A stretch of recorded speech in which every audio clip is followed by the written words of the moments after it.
Assalomu alaykum aziz yurtdoshlar, efirda Xorazm 24 axborot dasturi. Bugungi kunda shahar va tumanlarimizning ravnaqi, aholi farovonligi avvalo mustahkam infratuzilmaga bog'liq. Yo'llar, piyodalar, yo'laklardagi qulayliklar ana shular jumlasidan. Viloyatimizda mazkur yo'nalishda olib borilayotgan amaliy harakatlar odamlarning turmush darajasini yuksaltirishga hissa qo'shmoqda. Sifatli va keng yo'l vaqtni tejashga ham imkon beradi. Hozirgi lavha bilan fikrimizni yanada to'ldiramiz. Oxirgi yillarda Xorazm viloyatida keng ko'lamli qurilish va obodonlashtirish ishlari natijasida hududlar infratuzilmasi yaxshilanmoqda.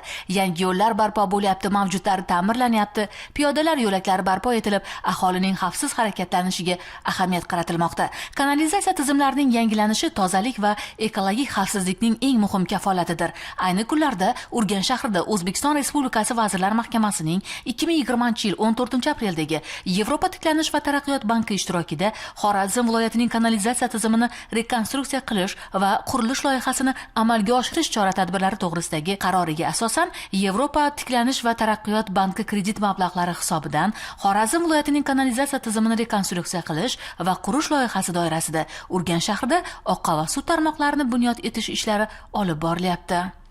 Urganch shahrida bugungi kunda 111 kilometr oqova suv tarmoqlarini qurish va rekonstruksiya qilish ishlari olib borilmoqda. Hozirgi kunda pudratchi tashkilotimiz Xitoy kompaniyasi tomonidan jadal ishlar olib borilmoqda. Bu bilan erishiladigan natijamiz Urganch shahrida oqova suv tizimlarini yaxshilash, mana ko'p qavatli joylarni kanalizatsiya tizimlari bilan ta'minlash, aholiga qulay shart-sharoitlarni yaratishga erishiladi. Urganch shahridagi kanalizatsiya tizimlarining 50% ta'minlangan bo'lsa-da, ushbu loyihamiz amalga oshirilishi natijasida 75% ga oshirilishi rejalashtirilgan.